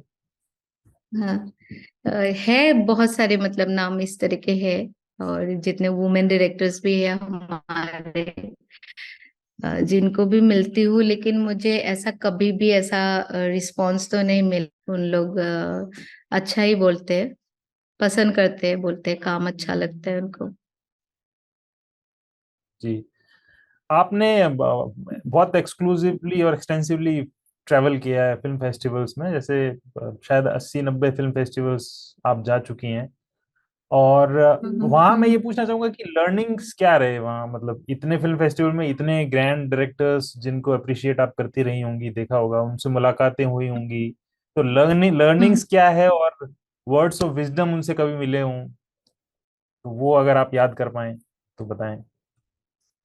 मैंने क्या सीखा है फेस्टिवल में जाके, ऐसे बता हाँ, रहे हो आप? ट्रैवल करते हुए डायरेक्टर्स से मुलाकातें, उनके उनकी एक्सपीरियंसेस फिल्म मेकिंग को लेके, कोई कोई बात किसी ने कही हो जो लगी हो कि यार ये बहुत इंटरेस्टिंग बात पता चली। इन जनरल भी एक लर्निंग होती है ना, आपका वर्ल्ड व्यू खुल जाता है, आप घूमते हो तो आपको पता चलता है कि सबका सिनेमा किस किस वेवलेंथ पे ट्रेवल कर रहा है, नहीं तो आप अपनी जगह से सिर्फ देखते हो, डेफिनेटली assume पता करते हो। लगता है। मैंने ये सीखा जब मैं फेस्टिवल में जाती हूँ, सबसे बड़ी बात मैंने देखा कि किस तरीके से उसका जो स्टाइल है, ट्रीटमेंट है, क्राफ्ट है, वो चेंज होता रहता है। कभी कभी जैसे आपका किस तरीके से नए, अभी एक फिल्म है जैसे डिसीजन टू लीव, देन इस तरीके से फिल्म है जो ड्राइव माय कार हो, यू नो, मेमोरिया हो, इस तरह के कुछ फिल्में हम देखते रहते तो पता लगता है कि किस तरीके का उन लोग ट्रीटमेंट ला रहे हैं। क्योंकि मॉन्स्टर हो, अभी मैंने देख के आई, अभी मैं कैन फिल्म फेस्टिवल में भी गई हुई थी, उसमें भी कुछ ऐसी फिल्में थी जो जहाँ पे कैसे है ना, ऐसा नहीं है कि स्टोरी बहुत तरीके से बदल गई है, स्टोरी तो वही ह्यूमन स्टोरीज ही है, हम देखते रहते हैं, लेकिन फिल्मों में शॉपलिफ्टर्स हो, रोमा हो, उनका जो ट्रीटमेंट है, वो ट्रीटमेंट है जो मतलब गौर करने वाली बातें हैं उसमें। आपको, आप ठीक तरह से आप देखोगे तो किस तरह से एडिट किया है। बहुत सारी फिल्में मैंने देखा है जो दिखने में मुझे पता लगता रहता है कि एक सिंपल स्टोरी है, लेकिन एक एडिट में कैसे उन लोगों ने उस फिल्म को बनाया, किस तरीके से उन लोगों ने ट्रीट किया, जिसकी वजह से बहुत इंटरेस्टिंग बन जाती है। जैसे अभी एक आफ्टर सन करके फिल्म है, क्लोज करके फिल्म है, ये सब मूवी में अभी भी मतलब सब्सक्राइब करके बहुत जिन लोगों को फिल्म में इंटरेस्ट है इस तरह की फिल्में बनाने में, उन लोग देख सकते हैं। और इवन आपको नेटफ्लिक्स हो या अमेजन हो, और जिस तरीके के ओटीटीज बहुत सारे, अभी जियो का भी ओटीटी आया हुआ है, तो हर एक में आपको अलग अलग तरीके के फिल्में मिल जाएगी आपको। जैसे अभी बारबी आई थी, उनके फिल्में जो लेडी बर्ड करके फिल्में बनी थी, तो हर में उनका जो ट्रीटमेंट है वो बदल रहे हैं, अलग अलग तरीके से उन लोग उस फिल्म बना रहे हैं। तो वो सबसे बड़ी एक जो क्राफ्ट है वो सीखने को मुझे मिली हुई है। जी, हम्म। आपको हम कभी थ्रिलर्स या ऐसे जॉनरों में प्रवेश करते हुए देखेंगे? आप खुद भी बहुत इंटरेस्ट से देखती हैं। अ, हाँ, मैं देखती हूँ। मेरे लिए कोई भी जॉनर की मुझे जब मुझे अच्छा लगता है, मैं सरप्राइज हो जाती हूँ या मेस्मराइज हो जाती हूँ जब मुझे लगता है कि ओ इन्होंने अभी आपने पैरासाइट जो है, बॉन्ग जून हो बिल्कुल। की जो फिल्म है, तो उनमें जो स्टोरी है, तो किस तरीके से उन्होंने उसको ट्रीट किया। तो आपका मैं क्वेश्चन भूल गई। आपको पूछते समय मेरे पैरासाइट ही दिमाग में था कि जो थ्रिलर्स या ऐसे हाँ, बहुत थ्रिलर्स जो है, फैसिनेटिंग ग्रिपिंग जॉनर तो होते हैं उनमें।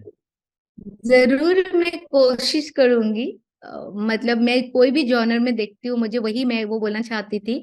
मुझे वो बात अच्छा लगता है कि कोई भी सब्जेक्ट हो, चाहे अवतार बना दिया या कोई भी फिल्म बना दिया, तो मुझे अच्छा लगता है कि डायरेक्टर ने उन्होंने या तो स्पाइडरमैन बना दिया, तो मुझे वो अच्छी बात लगती है कि उन लोगों ने कुछ सोचा, इस तरह से इमेजिन किया और हम लोगों को इस तरह से उस समय में कन्विंस करवा दिया कि हम देखते रहे मिसमराइज होके। तो मेरी तरफ से तो अपना अपना हर एक की स्टाइल होता है, और मेरे स्टाइल में मैं देखूंगी कि मैं किस तरह से, थ्रिलर हो या हॉरर है।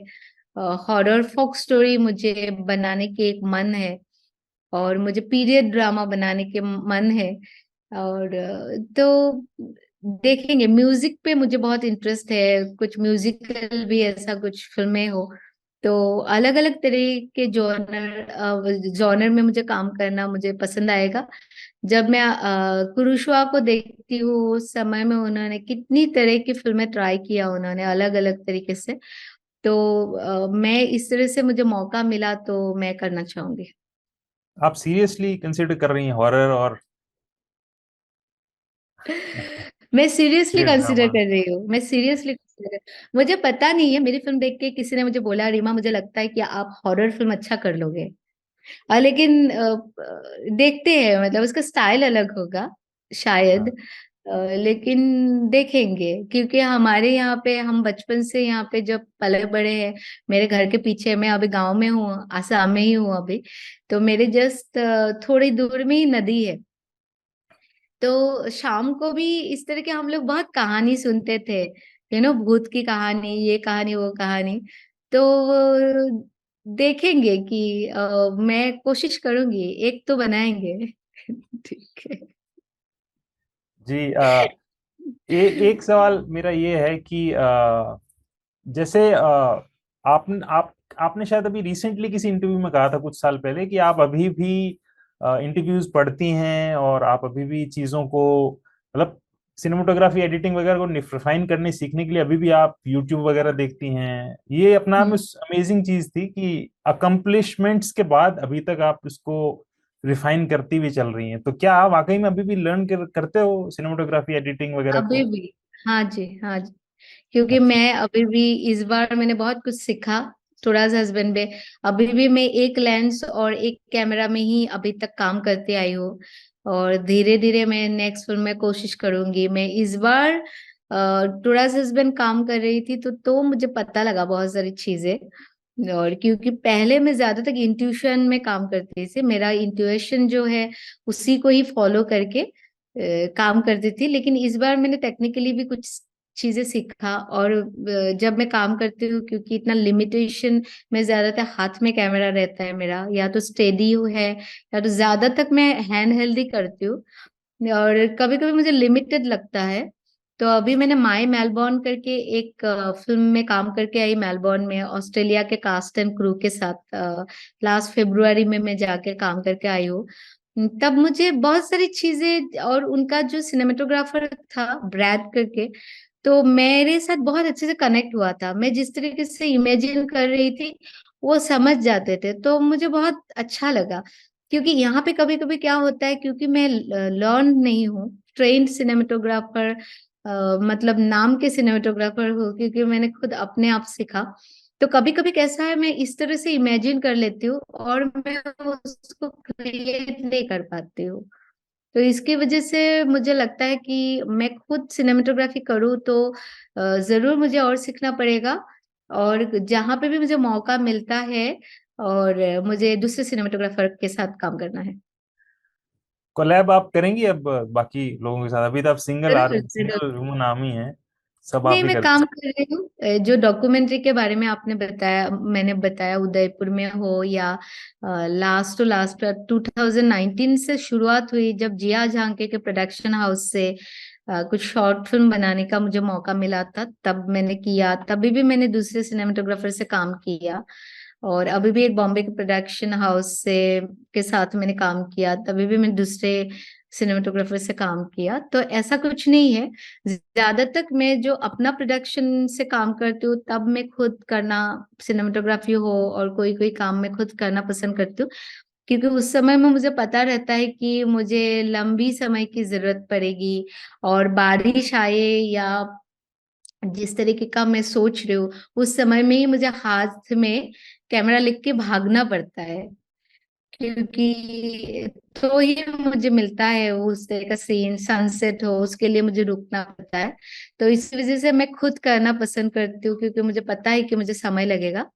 लेकिन जिस तरीके के, जैसे अभी माई मेलबोर्न में मैंने काम किया, सिर्फ 5 दिन का शूट स्केड्यूल था, तो उस समय में ही मुझे काम करके निकालना था। लेकिन मैंने इंजॉय किया, क्योंकि मैंने उनको बताया मुझे इस तरह का लोकेशन चाहिए, इस तरह का प्रोडक्शन डिजाइन होना चाहिए, तो उन लोग वो करके देते हैं। तो मेरे लिए काफी आसान हो जाता है, और जिस तरीके का लुक मैं इमेजिन करती हूँ, विजुअलाइज करती हूँ, वो दिखता है फिल्म में। लेकिन यहाँ कैसे है, इवन जब ये टुराज हस्बैंड है, अभी मुझे ऐसा लगता है उसका प्रोडक्शन डिजाइन, उसका जो घर है, उसके जो चीजें हैं, बेटर होता, लाइट और बेटर होता तो और अच्छा दिखते। तो जैसे कॉस्ट्यूम से लेके हर चीज करना पड़ा मुझे, तो मुझे लगता है इस तरह का सपोर्ट मिल जाता है तो वो ज्यादा मतलब निखर के उभर के आ जाता है। तो जरूर मैं कोलाबोरेट करना चाहूंगी। जी, आप कितना कैमरा से शूट करती? सिंगल कैमरा से या मल्टीपल कैमरा से? Single camera. मोस्टली मैं सिंगल खुद कैमरा से। सिंगल कैमरा से काम करती हूँ। कौन सा कैमरा मोस्टली आप यूज सिंगल करते हो? Single camera. टुराज हस्बैंड के लिए ब्लैक मैजिक पॉकेट कैमरा में काम किया। जी, और एडिट के लिए क्या यूज करते हो आप? अभी तो हम रिजोल्व में काम कर रहे हैं, पहले एफसीपी में काम करती थी, तो टुराज हस्बैंड को हम रिजोल्व में काम कर रहे हैं, और विलेज एक्सेस 2 जो सिक्वल है वो भी रिजोल्व में काम कर रहे हैं। जी, तो एक दो सवाल पे फिर मैं क्लोज करना चाहूंगा, टाइम काफी हो रहा है। कि एक एक आपकी फिल्म्स में, और आपने कहा भी शायद कहीं भी, कि आप वो अ, अब मूड्स तैयार करते हो आप, और कैरेक्टर्स को थोड़ा वार्म अप करते हो, इसमें थोड़ा टाइम लगता है। तो एक ये चीज आप जरूर बताइए, क्योंकि शायद ये सबसे इम्पोर्टेंट पार्ट है किरदारों को उन स्पेसेस में ले जाने का जहां उनको खड़ा होना है, जहां उनके रोल, जहां अभिनेताओं को जाना है। तो ये कैसे तैयारी होती है इसकी? और ये मतलब हर बार हो जाए ये पॉसिबल भी नहीं होता है, डिसअपॉइंटमेंट्स भी होते हैं, वेट भी करना पड़ता है, सिर भी, माथा भी फोड़ना पड़ता है कि नहीं हो रहा, नहीं हो रहा, डिसअपॉइंट। वो क्या, वो मूड्स इंपॉर्टेंट कितने हैं आपके लिए क्रिएट करना? बहुत और बहुत कैसे करते हो इम्पोर्टेंट। आप? जी। बहुत है। बहुत पेशेंस की जरूरत होती है। कभी कभी तो टुराज हस्बैंड में 40-50 टेक हो गया, ऐसे भी सीन है टुराज हस्बैंड में। मैंने 2-3 दिन अलग अलग दिन में शूट किया, मुझे नहीं मिला वो इमोशन। जब आप नॉन एक्टर्स के साथ काम करते हो, उसमें एक मुश्किल ये हो जाती है, नेचुरल एक्टिंग मिलता है, लेकिन कभी कभी जब एक इमोशनल सीन होता है, उस समय में उनको रोना है, गुस्सा करना है, इस तरह का है, तो थोड़ा डिफिकल्ट हो जाता है। उनको पुश भी नहीं कर सकते हो, एक आप प्रोफेशनल एक्टर को पुश कर सकते हो, उन लोग ट्रेंड होते हैं। आप उनको रोना रोना है करके बोले तो उन लोग बहुत आसानी से रो लेते, तो वो नॉन एक्टर के लिए आसान नहीं होता है। तो इसकी वजह से हमें काफी मेहनत करनी पड़ती है। कभी कभी बहुत आसानी से निकल जाता है और कभी कभी नहीं आता है, और उस समय में आपको होता है, मुझे भी इरिटेट होता है, फ्रस्ट्रेशन भी आती है, लेकिन आपको बहुत पेशेंस रखना पड़ता है, एक टाइम देना पड़ता है, तब मैं थोड़ा समय रुक जाती हूँ। और जब काम हो जाती हूँ, टाइम लग जाता है, और इमीडिएटली उनको भी हम प्रेशर देते हैं कि नहीं ये ठीक नहीं बना है और करना है, तो वो लोग भी घबरा जाते हैं, उनका जो विश्वास है वो टूट जाते हैं। इसकी वजह से एक समय देना पड़ता है, उनको कन्विंस ये करना पड़ता है, हम बार बार रीटेक इसके लिए ले रहे हैं। ऐसा नहीं कि आपने अच्छा एक्टिंग नहीं किया, लेकिन कुछ चीजें हैं, सिर्फ आपका एक्टिंग ही नहीं, कोई कोई चीज है हमें नहीं मिल रहा है, इसकी वजह से कर रहे हैं। और उनको हमारे साथ उस समय में साइकोलॉजिकली किस तरह से एक बॉन्डिंग क्रिएट करना होता है, उनसे बातें करना होता है, उनको बोलना पड़ता है आप इस तरह से कुछ चीजें सोचो, अपने अपनी जिंदगी के इस तरह के वहां तक जाओ, आप उसको लाओ। कभी कभी मेरा जो एक्टर है बार बार क्वेश्चन करते हैं, मैं ये क्यों सोचूं, इसके साथ तो रिलेटेड नहीं है। मैंने बोला नहीं, इसको लाने के लिए कहीं कहीं हर दरवाजा मतलब नॉक करना पड़ता है।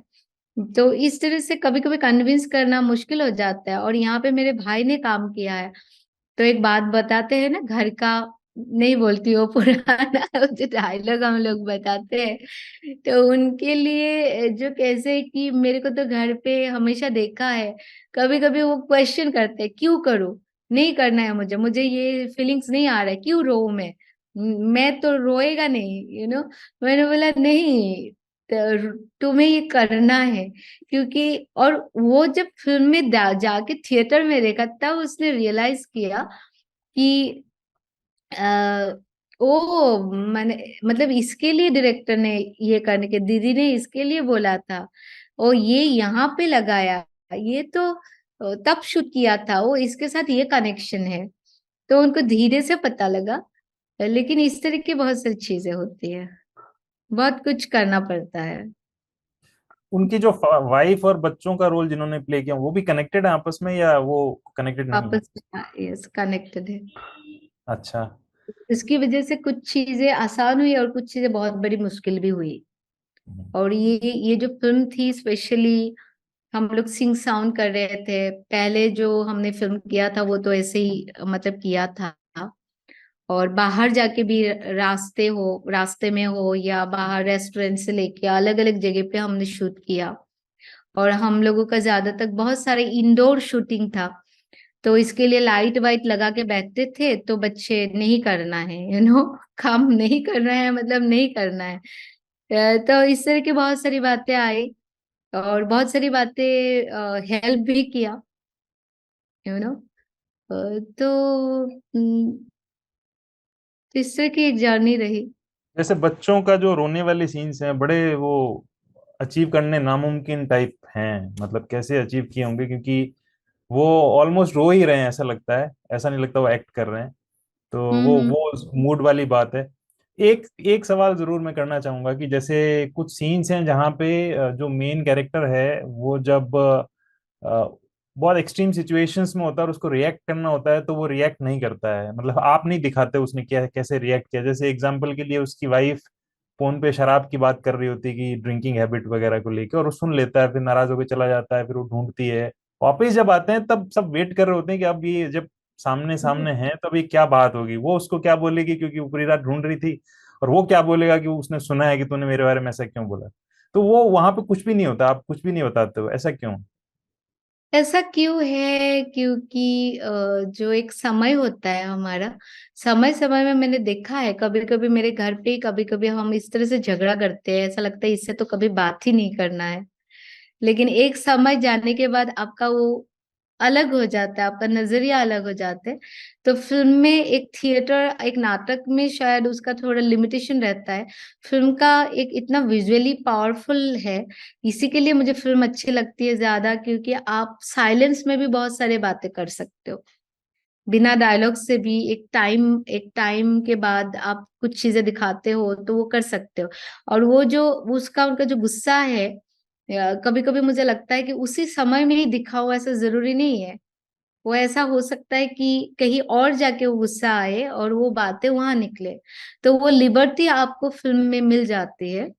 और इसी के लिए मुझे ये जो मीडियम है बहुत पावरफुल लगता है, कि आप विजुअली उसको एक टाइम दे सकते हो, साइलेंस के जरिए भी कुछ बता सकते हो कि कुछ चीजें है बताया अभी नहीं है, लेकिन आगे शायद आगे आ जाएगी। तो वो लिबर्टी हमें मिल जाता है। तो और मुझे अच्छा लगता है वो जो साइलेंस मैंने हर एक फिल्म में, कभी कभी मुझे ये भी लगता है कि मैं शायद एक ही जैसा फिल्म बना रही हूँ, एक ही तरह से एक ही बातें कर रही हूँ, ऐसा भी लगता है। लेकिन कहीं न कहीं मैं जो खुद जिस तरीके की हूँ, मुझे साइलेंस बहुत पसंद है। नेचर में हो या लोगों में, साइलेंस मुझे बहुत अट्रैक्ट करते हैं। तो आप विलेज ऑक्सेस से लेके उससे पहले जो अंतर्दृष्टि था और उसके बाद के भी जो भी फिल्में हैं, तो मेरे लिए वो साइलेंस बहुत बातें कर जाते हैं। इसके लिए शायद मैं उसको मतलब उसका व्यवहार करती हूँ फिल्म में। तो मेन कैरेक्टर है वो, कई सीन्स में ऐसा लगता है कि अब वो इतना फ्रस्ट्रेटेड हो गया कि वहीं वायलेंट तो नहीं हो जाएगा, हाथ तो नहीं उठा देगा, लेकिन पूरी फिल्म में वो कहीं भी वायलेंट नहीं होता है। ये बड़ी अमेजिंग बात होती है। और एक चीज जो और मैंने नोटिस की वो ये कि वो बड़ा डिग्निफाइड है लोगों से बिहेव करने में, अपने आसपास के लोगों से बड़ी ग्रेसफुली बिहेव करता है, ऑलमोस्ट जैसे गर्म हवा का जो कैरेक्टर होता है, जो कितनी सारी प्रॉब्लम्स के बीच और ट्रेजेडीज के बीच में भी स्टेबल रहता है और अपनी ग्रेस दूसरों से कभी बदतमीजी नहीं करता है या अपनी गुस्से या कमजोरी को बाहर नहीं डालता है। तो इस फिल्म का भी जो मेन कैरेक्टर है उसके साथ यही है कि वो 50 जगह से परेशान है, लेकिन वो कभी भी, जैसे एग्जाम्पल के लिए उसके रेस्टोरेंट में एक कपल बैठा है, उसका वो आके बोलता है बैरा कि भाई ये किस कर रहे थे, तो वहां पे आप बड़े चतुराई के साथ अपने कैरेक्टर को रखते हो कि नहीं कोई बात नहीं, आगे दोबारा करे तो मुझे आगे बताना। तो छोटी जगह पे जो चीजें बड़ी प्रॉब्लमेटिक हो सकती है, आप एक मैसेज भी देते हो कि भाई ये तरीका होना चाहिए बिहेव करने का। तो ये कहीं कैरेक्टरिस्टिक्स या जो ये जो एक प्रिंसिपल्स है आपके भीतर से आपके कैरेक्टर्स में गए हैं या कहीं और से आए हैं? हो सकता है, हो सकता है। और मैं जब देखती हूँ मुझे ऐसा लगता है कि कुछ बातें चिल्ला के बोलने से अच्छा है एक ग्रेस जो है, समाज एक्चुअली बनाया ही गया है इसके लिए, इंस्टीट्यूशनलाइज जो किया गया है स्कूल से लेके, ऐसे ब्रश करो, ऐसे जाओ, ऐसे बैठो, ऐसे ये एक करके जो समाज को रखने के लिए, मुझे लगता है सबसे बड़ी इम्पोर्टेंट एक ग्रेस। अभी हमारे जो ज्यादातर पहले की भी हम देखते हैं, हमारे जो जिनको हम देख के बड़े हुए हैं, तो उनमें एक अलग सा ग्रेस है, उसमें एक पावर रहता है, वो जो डिग्निटी है उसमें पावर रहता है। इसके लिए मेरे लिए ये बहुत बड़ी चैलेंज होते हैं कि वो ग्रेस में कैसे वो डिग्निटी के साथ उस कैरेक्टर को मतलब रख के भी बातें बताया जाए। और मैं इसका आपको गारंटी नहीं दे सकती हूँ कि ऐसे कोई फिल्म बनाऊंगी कि ऐसा वो कैरेक्टर होगा ही नहीं।